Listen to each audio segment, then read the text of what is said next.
لله الذي هدانا لهذا وما كنا لنهتدي لولا أن هدانا الله جزا الله عنا محمد صلی اللہ علیہ وسلم بما وأهله.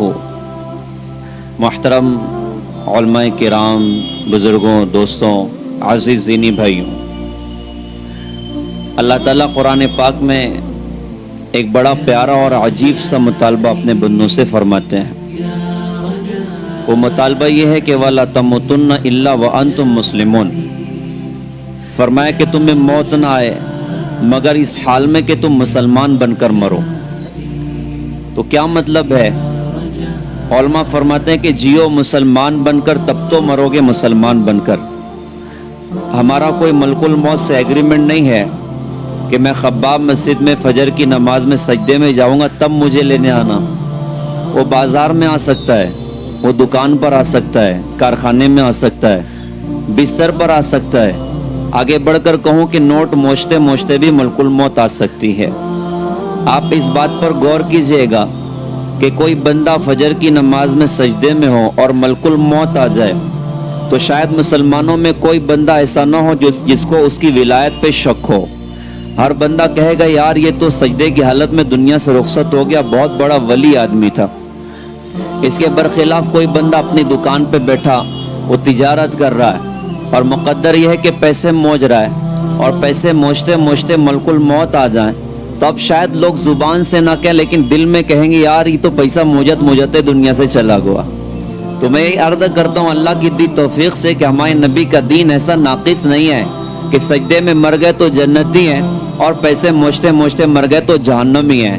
اللہ کی قسم اگر کوئی بندہ نبی کی شریعت پر وہ حلال کمائیاں اختیار کریں، حلال رزق اختیار کریں اور اس کی کوششیں کریں، اب یہ پیسہ موجتے موجتے بھی مر جائے تو انشاءاللہ اس کی جنت میں فرق نہیں پڑے گا.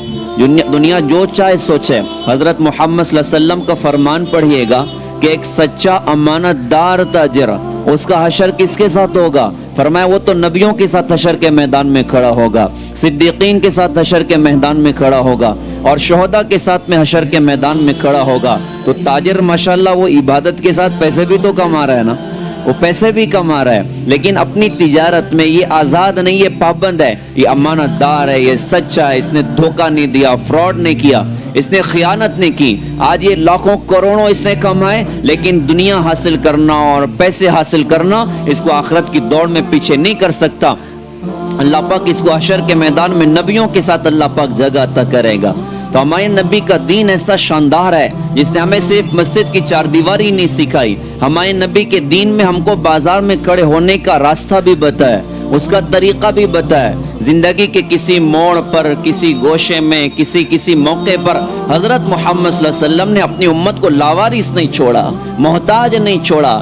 البتہ یہ قصور اپنا قبول کرنے والا ہے کہ واقعی ہم نے اپنے نبی کا دین آج تک سیکھا نہیں ہے. ہم مسجد کی چار دیواری میں تو پابند ہو جاتے ہیں اللہ اس کے رسول کے، لیکن اللہ معاف کرے، اللہ ماشاءاللہ اللہ معاف کرے کہ آج مسلمان اپنے بازار میں اللہ اس کے رسول کا پابند نہیں ہے، اپنی تجارت میں اللہ اس کے رسول کا پابند نہیں ہے. حالانکہ پیارے بھائیوں ہم سب اپنی تجارت میں، اپنی غمی خوشی میں، اپنی شادی بیاہ میں ہر موقع پر ہمیں دیکھنا چاہیے کہ اس موقع پر اللہ کا حکم کیا ہے اور اس موقع پر جناب محمد الرسول اللہ صلی اللہ علیہ وسلم کا کیا طریقہ ہے. آپ بات پر غور کیجئے گا. جو مدد 2 رکعت نماز پر آئے گی نا وہی مدد انشاءاللہ معاملات کی صفائی پر بھی اللہ اتار کے دکھائے گا. جو مدد اللہ پاک کی صدقہ خیرات پر آئے گی وہی اللہ کی مدد ماں باپ کی خدمت پر بھی آئے گی، وہی اللہ تعالیٰ کی مدد معاشرت کی پاکیزگی پر بھی آئے گی. میں آپ حضرات کو وہ واقعہ سناؤں جو جناب محمد الرسول اللہ صلی اللہ علیہ وسلم نے قیامت تک آنے والی امت کو سنایا.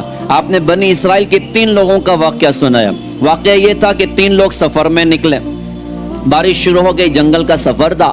بارش سے بچنے کے لیے ایک پہاڑ کے غار میں ان لوگوں نے پناہ لی. مقدر یہ ہوا کہ اوپر سے ایک چٹان لڑکتے ہوئے آئی اور آ کر سیدھا غار کے منہ پر فٹ ہو گئی. انہوں نے بڑی کوششیں کی کہ اس کو ہٹا دیا جائے اور نکلنے کا سامان ہو جائے لیکن بڑا پتھر تھا، کھسک نہ سکا. बिलाखिर तीनों ने मशवरा किया कि काम करते हैं वो अमल अल्लाह की खिदमत में पेश करते हैं जो हमने खालिस अपने अल्लाह के लिए किए हों। आप हैरान होंगे, किसी ने अपनी नमाज नहीं पेश की है, किसी ने अपना रोजा नहीं पेश किया है, किसी ने अपना ज़कात सदकात खैरात नहीं पेश किया, बल्कि उनकी अपनी जो बातें पेश की गई। एक बंदे ने अल्लाह पाक से दुआ की कि अल्लाह पाक, आपको मालूम है कि मेरे अपने बूढ़े माँ बाप थे और मेरे अपने बीवी बच्चे थे और बकरियां चराना मेरा अपना काम था। मैं दिन भर जंगल में बकरियां चराता, रात को घर आता, बकरियों का दूध निकलता, निकालने के बाद सबसे पहले अपने माँ बाप को देता, उसके बाद बीवी बच्चों को देता। एक दिन ऐसा हुआ कि मैं बहुत देर से घर पहुंचा। जब घर पहुंचा तो माँ बाप सो चुके थे। मैंने बकरियों का दूध निकाला, माँ बाप के सामने गया, देखा वो गहरी नींद में सो रहे हैं। मुझे जगाना अच्छा नहीं लगा और अम्मी और अब्बू से पहले बीवी बच्चों को देना मुनासिब नहीं लगा। मैं सारी रात माँ बाप के इंतजार में खड़ा रहा। जब वो उठे उनको मैंने उनके हिस्से का दूध दिया और उसके बाद अपने बीवी बच्चों को पिलाया। अल्लाह पाक अगर ये मेरा अमल आपको पसंद है, आप हमें इस मुश्किल से नजात अता फरमाए। आप हदीस में पढ़िएगा, चट्टान थोड़ी खसक गई लेकिन निकलने का रास्ता नहीं हुआ।